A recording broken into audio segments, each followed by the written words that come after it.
రాజకీయం కీలక మలుపు తిరిగింది. కల్వకుంట్ల కవిత సరికొత్త రాజకీయ శక్తిగా అవతరించింది.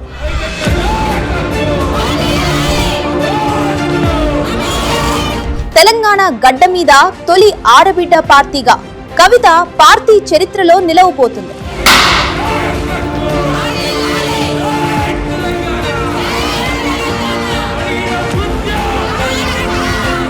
రాజకీయాలకు కవిత కొత్త కాదు, కవితకు రాజకీయం కొత్త కాదు. తెలంగాణ జాగృతి ద్వారా 20 ఏళ్లుగా ఆమె ప్రజల మధ్య ఉన్నారు. జాగృతిని స్థాపించి అనేక కార్యక్రమాలు చేపట్టి ఉద్యమ సమయంలో ప్రజల్లో చైతన్యం నింపారు కవిత. ఆమె ప్రస్థానం మొత్తం తెలంగాణ ఉద్యమం, సాంస్కృతిక పునరుజ్జీవనం, మహిళా సాధికారత చుట్టే సాగింది.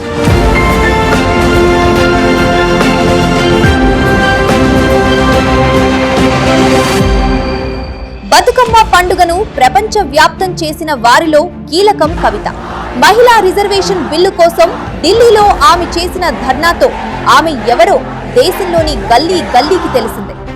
ఇంపాక్ట్ఫుల్ లీడర్ గా, విమెన్ వాయిస్ గా ఆమె ప్రస్థానం కొనసాగుతోంది. ఓ వర్గానికో, ఓ కుటుంబానికో రాజకీయాలు పరిమితం కావద్దనేది ఆమె కోరిక. తెలంగాణలోని యువత, మహిళలు, అణగారిన వర్గాల గలంగా తన పార్టీని తీర్చిదిద్దాలనే గొప్ప ఆలోచనతో ఇప్పుడు ప్రజల ముందుకు వస్తున్నారు కవిత. సామాజిక తెలంగాణ ఎజెండాతోనే రాజకీయ శక్తిగా వచ్చారు కవిత. సరికొత్త జెండా, ఎజెండాతో తెలంగాణ రాజకీయాల్లోకి ఎంట్రీ ఇచ్చారు.